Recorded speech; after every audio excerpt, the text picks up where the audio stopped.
Olá, gente, tudo bem? Hoje a gente vai falar um pouquinho sobre saúde em populações vulneráveis. É um assunto da disciplina Ciências Sociais Aplicadas à Saúde, organizados por acadêmicos do curso de Medicina pela UFMG. Primeiramente, para iniciar nossa discussão, gostaria de falar que saúde é uma concepção variada. O estado de saúde é moldado por diversos fatores intimamente ligados ao contexto histórico, geográfico, político, socioeconômico e cultural. Ou seja, o que a gente define como estado bem de saúde depende muito do tempo, da região ou talvez de outros fatores também, tá? A Organização Mundial da Saúde, OMS, em 1948, tentou definir o que seria o estado positivo da saúde, e falou que o estado do mais completo bem-estar físico, mental e social, não apenas a ausência de enfermidade.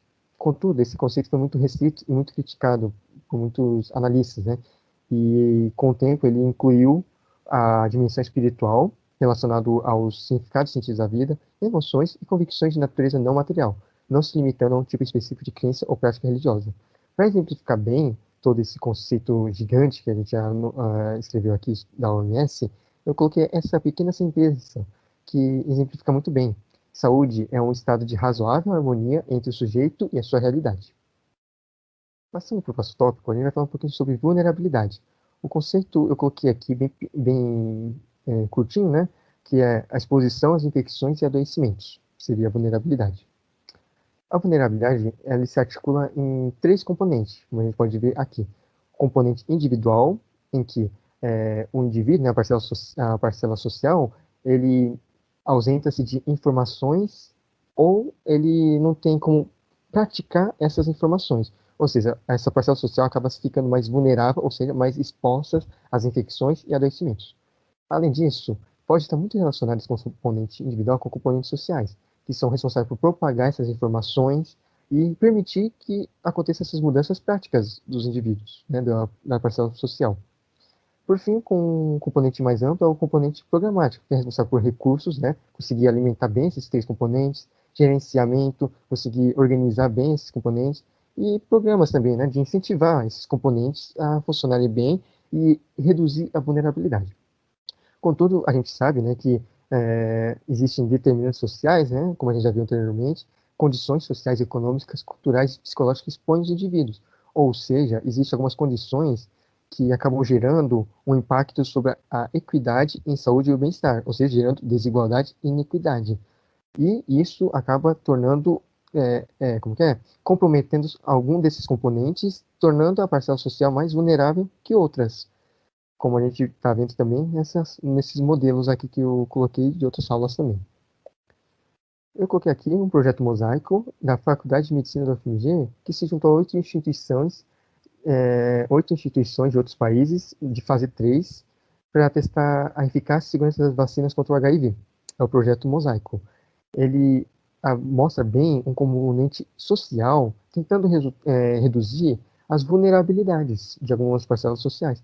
E eu coloquei essa frase aqui do professor Jorge Pinto, coordenador do grupo Precisa. Eu coloquei essa frase porque ele exemplifica muito bem o assunto que a gente está analisando no caso, né, que é saúde em populações vulneráveis. Ele fala aqui que tem a preocupação com a diversidade, a representatividade, principalmente das populações menos favorecidas. E aqui estamos falando da diversidade de gênero e não poderia deixar de dizer da diversidade de classe social. Por fim, eu coloquei aqui mais outro gráfico que eu também tirei de aulas passadas, para a gente ver como que acorrentam-se bem todos esses elos para criar um estado de saúde que pode ser positiva ou pode ser mórbida, né? Então, o nosso grupo sobre população vulnerável escolheu como grupo vulnerável para se aprofundar as pessoas em situação de rua. Primeiramente, eu vou começar falando sobre quem são essas pessoas. Para isso, eu vou ler aqui um trecho retirado do texto Coleção Caravana de Educação e Direitos Humanos sobre população em situação de rua. Através dos tempos, essas pessoas receberam muitas denominações, em geral de caráter pejorativo e degradante. Citamos algumas: mendigos, pedintes, vagabundos e etc. Esses e outros adjetivos nada têm a ver com as pessoas que aí se encontram, nem com os direitos que possuem como cidadãs, nem com a crueldade do sistema que as empurrou para essa situação, nem com a ausência de políticas públicas que o Estado tem como obrigação oferecer a todos os cidadãos. Agora eu falarei sobre o perfil das pessoas em situação de rua. não há um censo nacional eficiente que contabilize e trace o perfil desses indivíduos. Porém, com base no censo da população em situação de rua de 2019, divulgado pela Prefeitura de São Paulo e similares de outros municípios, entre eles Belo Horizonte, Recife e Porto Alegre, pode-se concluir que o perfil das pessoas em situação de rua é homem, negro, com média de 31 a 49 anos de idade. Sobre trabalho ou ocupação. Ao contrário do estereótipo de que as pessoas em situação de rua não trabalham, dados confirmam que a maior parte dessa população possui sim alguma ocupação e apenas uma minoria, que corresponde a menos de 16%, depende de esmolas. De acordo com esses dados aqui que eu trouxe, retirados do site do Senado Federal e foram feitos a partir da pesquisa nacional sobre a população em situação de rua, realizada em 2008, 70,9% dos moradores de rua no Brasil possuem alguma atividade remunerada, sendo que tem como principal destaque, e a gente percebe isso quando a gente sai dos grandes centros, sai de casa nos grandes centros, é a atividade de catador de lixo, que é muito importante para o bem-estar da nossa sociedade, para a limpeza das cidades e também para a reciclagem. Agora, sobre as principais razões para levar essas pessoas à situação de rua. Primeiramente, as causas que levam a pessoa a viver nas ruas são várias e sempre estão relacionadas umas com as outras. As principais são problemas com álcool, drogas, desemprego e desavenças com parentes. Eu vou falar agora sobre desavenças com parentes. E essa é uma das causas mais comuns e muitas vezes está associada com álcool e drogas, que também é outra uma das principais causas. Outro fator que também leva as pessoas a saírem do convívio familiar e ir para as ruas são atritos familiares gerados por preconceitos relacionados à orientação sexual e identidade de gênero, o que afasta as pessoas de suas famílias e instituição que deveria, em tese, zelar e cuidar dos seus. E essas pessoas que sofrem essas violências, que têm origem em preconceitos, acabam indo para as ruas. Agora eu vou falar sobre discriminação e violência das pessoas em situação de rua. No nosso país, é muito notório isso. De acordo com algumas manchetes aqui que eu peguei, o Brasil registra mais de 17 mil casos de violência contra moradores de rua nos últimos 3 anos. Sobre isso, essa discriminação e violência podem ter origem no fato de nossa sociedade ser capitalista. Dito isso, os valores que nós temos são principalmente de interesses econômicos. Vivemos em uma sociedade em que o consumo e a produtividade são centrais. Sendo assim, os indivíduos são vistos de certa forma pelo que consomem e pelo que produzem. Desse modo, moradores de ruas são vistos como improdutivos e custosos para o Estado, o que contribui para visões discriminatórias e preconceituosas contra esse grupo. Podemos ver um exemplo disso a seguir, que eu retirei aqui do jornal Tempo. Uma notícia feita em 2020. Essa notícia é sobre uma ação que teve na Praça da Estação, em que a prefeitura aqui de Belo Horizonte, juntamente com vários projetos sociais, fez uma tarde que distribuiu comida e assistência para a população em situação de rua. E o comentário desse sujeito aqui foi o seguinte: antro de vagabundos, Calil está usando o dinheiro do funcionalismo para se reeleger outro vagabundo, e o resto eu nem sei dizer assim, muito o que ele queria dizer. Mas, enfim, isso é só um exemplo de como uma visão de boa parte da população sobre os moradores de rua, que é uma visão muito ignorante. Para finalizar, eu também trouxe um trecho aqui, retirado da coleção Caravana de Educação e Direitos Humanos, na página 17. O histórico de violações se dissemina pelo país. A sociedade cada vez mais discrimina, violenta e segrega. É o retrato de uma situação olhada pelo avesso. Quem padece é visto como culpado, não como vítima de um sistema. Sobre este grupo, é possível observar que eles enfrentam diversos obstáculos para a obtenção de serviços de saúde. Isso se deve devido a diversos fatores, podendo destacar a concepção de saúde e de doença que eles possuem, aos preconceitos, aos estigmas, à discriminação, à exigência de documentação para identificação e cadastro do usuário, ao longo período de espera para atendimento e à falta de sensibilidade e de qualificação dos profissionais de saúde. E antes de falar sobre esses tópicos, eu vou relacionar rapidamente a ocorrência dessa situação com o capitalismo, que é o sistema econômico vigente aqui na sociedade. O capitalismo, uma das suas características é o consumismo, né, a obtenção de lucro, a produção, né, de renda e o segmento de determinados padrões, como padrões estéticos, acontecendo de aquelas pessoas que não conseguirem seguir esse padrão, que não conseguirem acumular, que não terem poder aquisitivo, de não seguir esse padrão estético, serão excluídas, marginalizadas e, no caso da população em situação de rua, elas serão também invisibilizadas.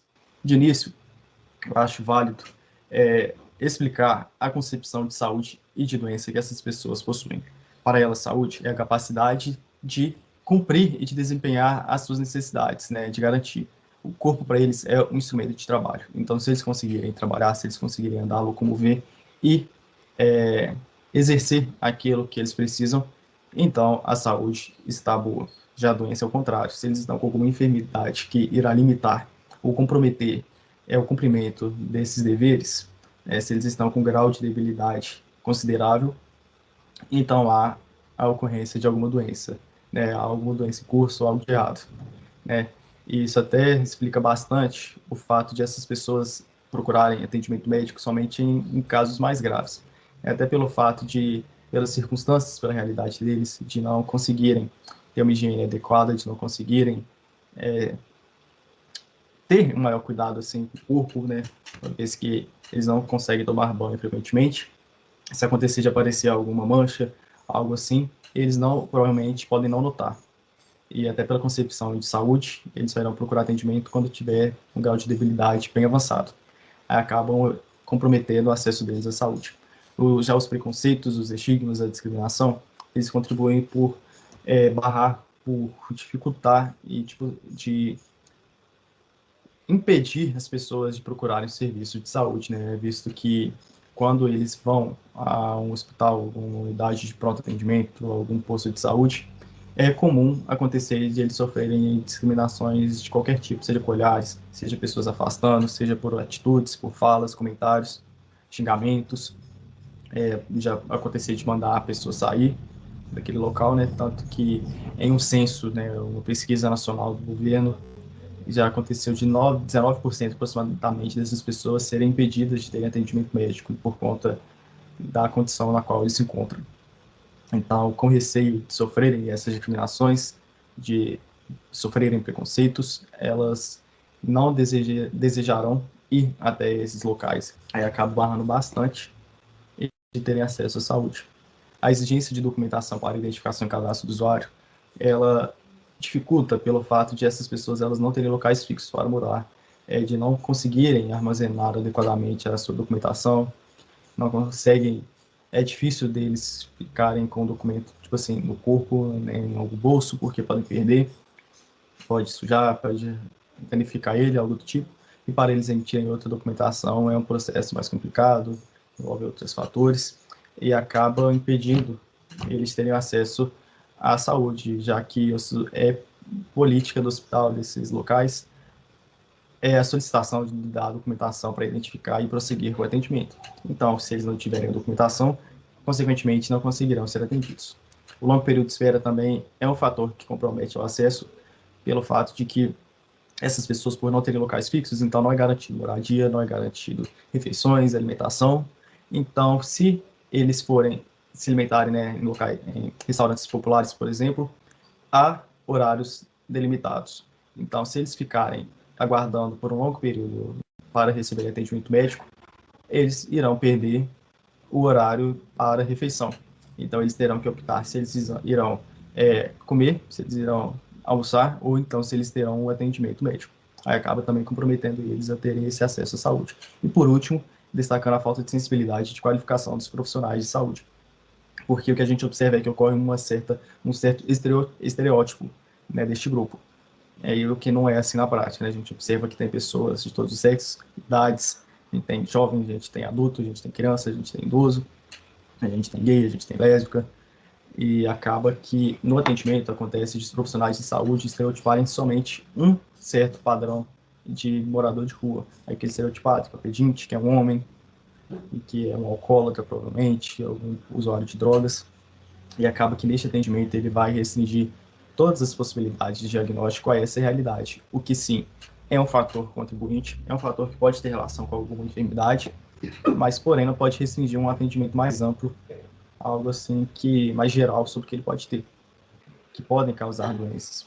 Aí todos esses fatores, concepção de saúde, doença, preconceitos, potencialidade, qualificação, até fazendo um último comentário sobre a sensibilidade dos profissionais, a gente observa que muitas vezes eles que são os alvos da agressão psicológica e verbal a essas pessoas, já que acontece de eles terem uma certa aversão a essas pessoas, considerarem eles como inferiores por conta do estado de debilidade que eles encontram. Então, eles que já estão vulneráveis pela situação de morarem na rua, acaba que também nesses locais de saúde, serviços de saúde, eles serão também marginalizados, inferiorizados, faltando essa sensibilidade e qualificação dos profissionais de saúde.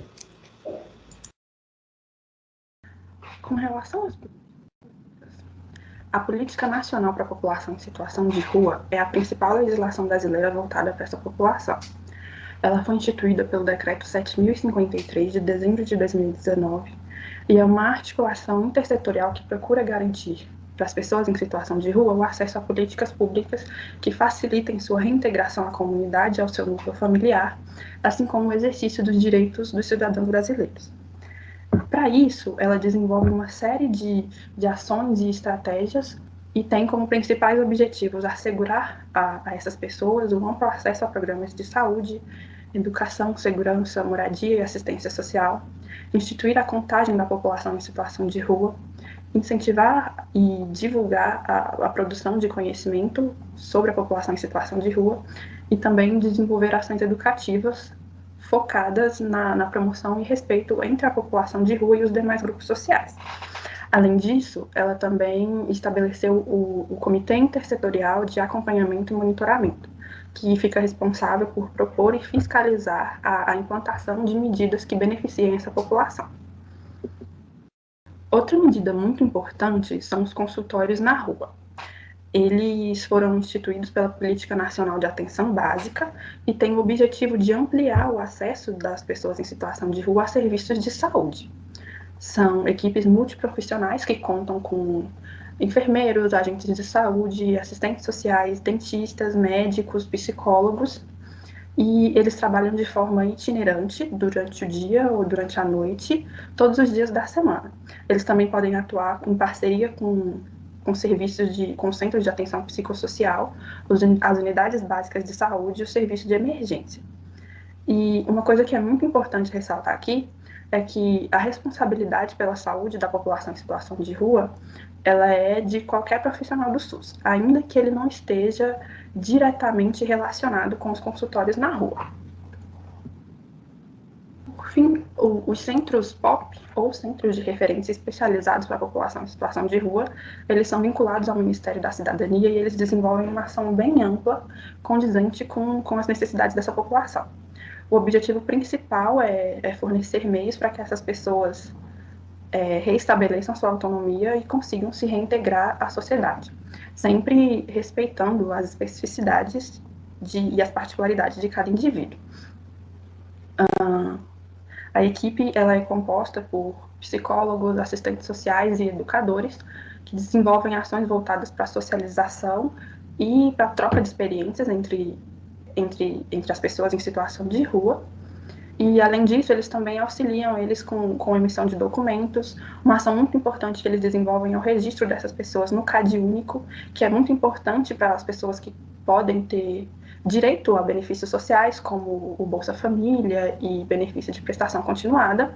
Eles também oferecem refeições, e nesse espaço, esses moradores podem, as pessoas em situação de rua podem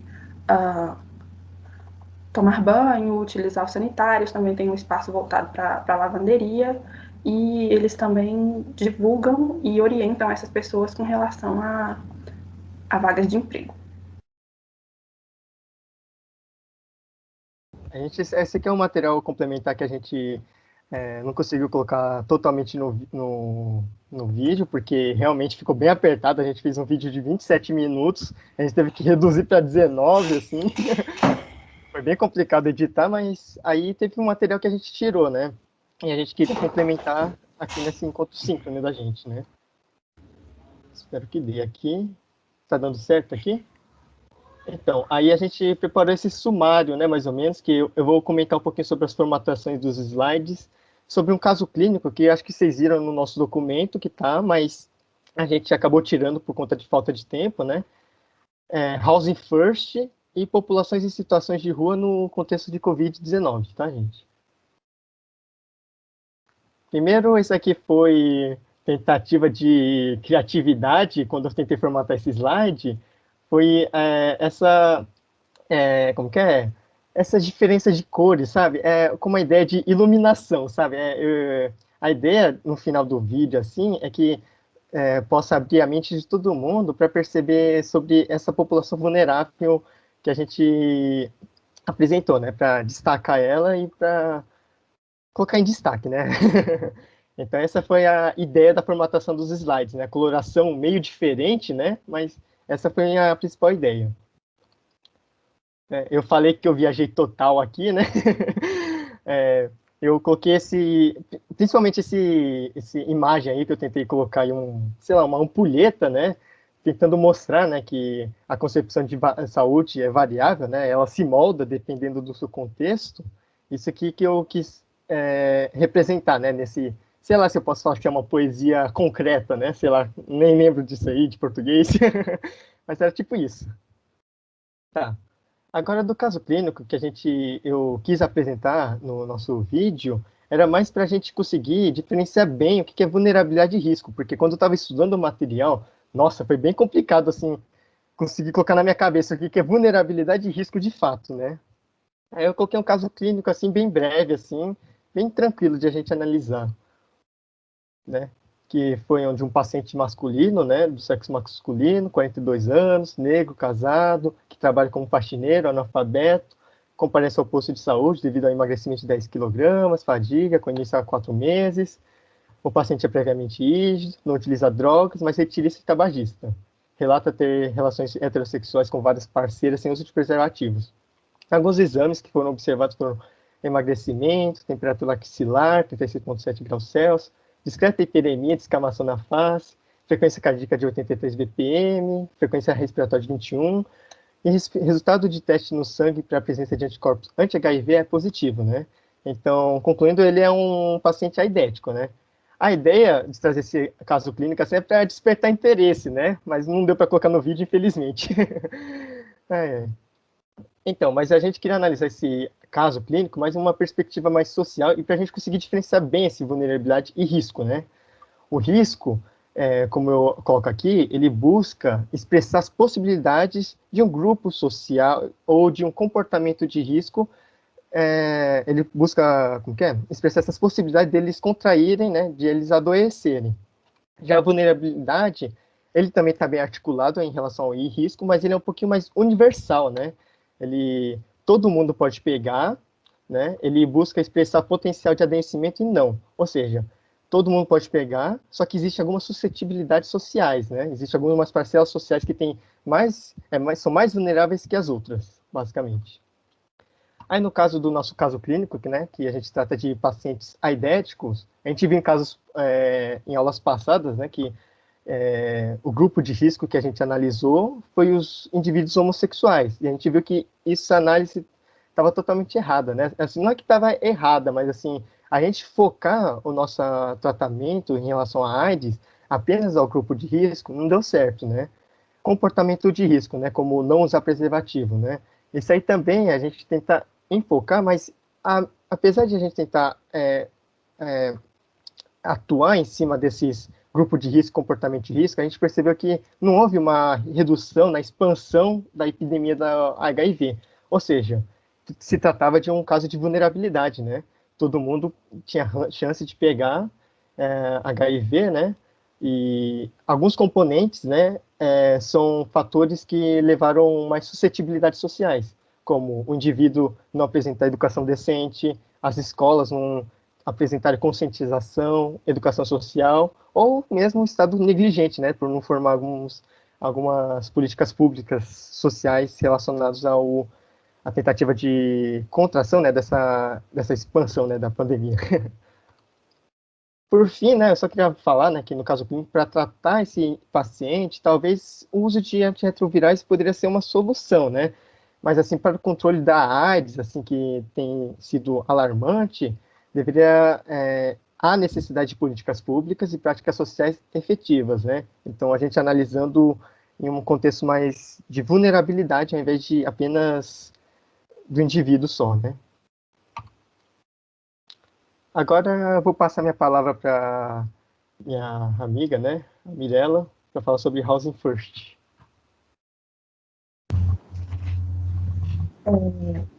No âmbito das políticas sociais, o Housing First é um modelo considerado recente e até muito revolucionário. Ele foi criado nos Estados Unidos na década de 90 e ele tem se mostrado muito mais eficiente do que os modelos utilizados até hoje para garantir moradia para a população em situação de rua. Aqui no Brasil, ele recebe o nome de Moradia Primeiro, e a criação do projeto parte do princípio que a principal necessidade da população em situação de rua é a moradia, e é isso que o projeto tenta garantir. Então, antes de considerar qualquer ação no âmbito social ou de saúde, a primeira coisa que esse projeto tenta garantir para essas pessoas é uma moradia. E aí, a partir do momento que essas pessoas estão estabelecidas em residências individuais ou familiares, que sejam mesmo integradas à comunidade, para que eles possam, para facilitar essa reinserção, né, ao meio social, a partir daí essas pessoas passam a receber visitas de equipes que vão ajudar elas a desenvolver questões sociais ou questões de saúde que cada uma apresentar. Ele ainda não foi implantado aqui no Brasil como política pública, ainda está sendo estudado como isso vai ocorrer aqui, mas em outros países ele tem apresentado resultados muito bons, muito eficientes, tanto com baixíssimas taxas de reincidência, quanto com relação a custo. Ele tem se mostrado um modelo que é bem mais barato comparado às políticas que são praticadas hoje. Agora o Lucas vai falar um pouco sobre o contexto da pandemia. Boa tarde, pessoal. Estão me escutando? Então, agora eu vou falar um pouco sobre como que está a situação das pessoas em situação de rua durante a pandemia da Covid-19. De início, um dado que eu achei interessante para destacar aqui é que a taxa de mortalidade das pessoas que residem neste grupo, né, as pessoas abaixo de 65 anos de idade, elas possuem uma taxa de mortalidade de 5 a 10 vezes maior do que as pessoas que possuem residência. Então, neste contexto de pandemia, essa dificuldade, essa taxa de mortalidade vai ser ainda maior. O que a gente observa também é que as recomendações que são feitas pelos órgãos de saúde distanciamento, a higiene, uso de máscaras e dentre outros, que para eles, pelo contexto no qual eles vivem, não tem a menor possibilidade disso, até porque em um período normal eles utilizavam muito de banheiros públicos, de locais públicos, para garantir um pouco da higiene deles, e agora com todas as medidas de isolamento, de restrição, acaba que essa forma deles de higienizar e até ter um pouco mais de segurança fica inviável. Aí aconteceu também até que em BH de o governo do município disponibilizar álcool gel para tentar garantir um pouco de higiene. Porém, diante de todos os aspectos relacionados a este grupo, acaba que também ocorria até a utilização indevida do álcool gel para consumo, para as pessoas que utilizam álcool, assim. E além disso, a gente também pode observar que existem abrigos na cidade para tentar promover um pouco desse distanciamento, que eles foram remodelados para receber essas pessoas. Porém, o investimento para remodelar mais os locais, oferecer outros locais, assim, garantir o distanciamento, não acontece. Há muito pouco investimento do governo a fim de viabilizar melhores condições de vida dessa população que já é tão esquecida, tão invisível para a sociedade. Então, a gente precisa muito dessa articulação. Até outra coisa que eu pesquisei, eu vi que as pessoas que estão à frente, né, defendendo a população em situação de rua, elas tomam decisões e recomendações próprias, que não há uma articulação do governo visando oferecer políticas públicas ou outras formas de dar uma condição melhor para essas pessoas durante a pandemia. Então, eles não têm um apoio, assim, do governo, do município, elas estão meio que sozinhas, não sozinhas, porque há, assim, um apoio do município, mas não tão forte e presente como deveria ser, ainda mais nesse período tão delicado que a gente vive.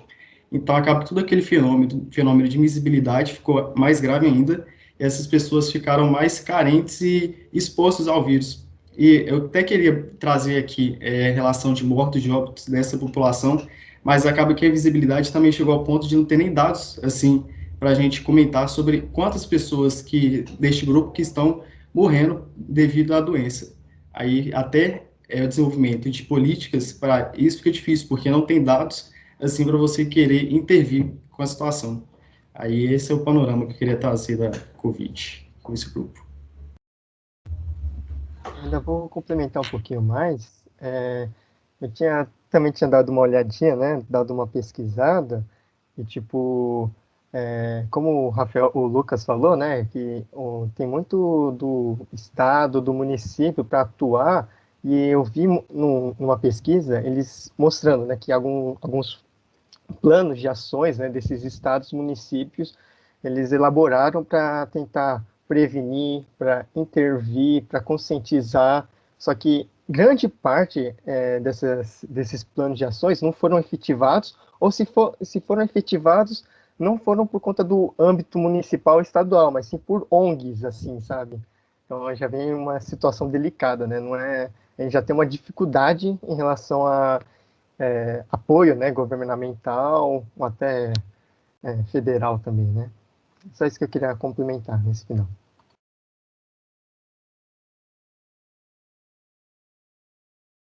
Pronto, acho que a parte do material complementar a gente terminou e a gente está abertos para discussão sobre.